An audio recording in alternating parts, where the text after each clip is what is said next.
Retired NASCAR driver Greg Biffle, his wife Cristina Biffle, and 2 kids were killed in a plane crash in North Carolina Thursday morning.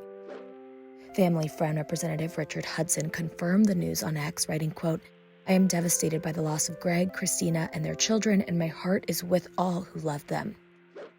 Biffle was on board the plane with Cristina, their 5-year-old son Ryder, and Greg's 14-year-old daughter Emma, whom he shared with his ex-wife Nicole Lunders. In the moving tribute, Hudson writes, quote, "They were friends who lived their lives focused on helping others.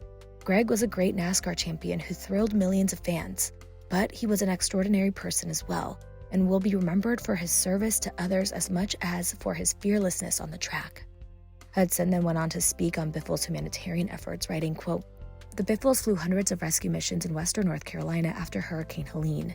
The last time I spoke with Cristina, just a couple of weeks ago, she reached out to ask how she could help with relief efforts in Jamaica. That's who the Biffles were. Our prayers are with their family, friends, and everyone grieving this unimaginable loss." Hours after the plane crash, state officials held a press conference where First Sergeant with the North Carolina Highway Patrol, Chris Knox, confirmed 7 people were killed in the crash and confirmed the plane was owned by Biffle. We can tell you at this point that 7 confirmed occupants that were on the aircraft are deceased. Those names, we cannot definitively give you those names at this point because of the post-crash fire.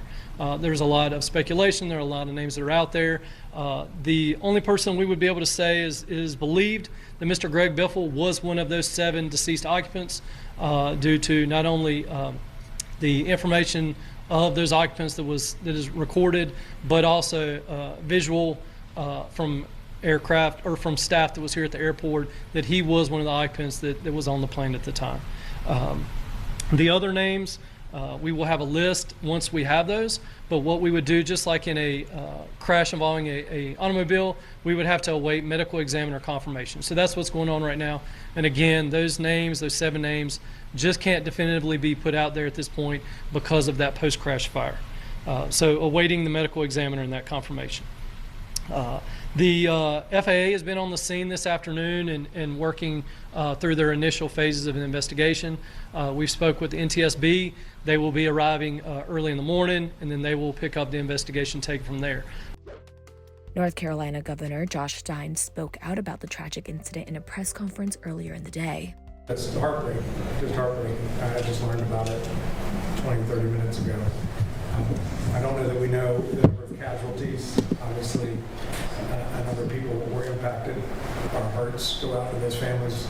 Nothing more tragic way to walk into the holiday season. I will say that the SBI, State Bureau of Investigation, the Highway Patrol, they're on the site. They're working with the FAA. They're working with the local sheriff. So this is, again, a whole of government approach, local, state, and federal.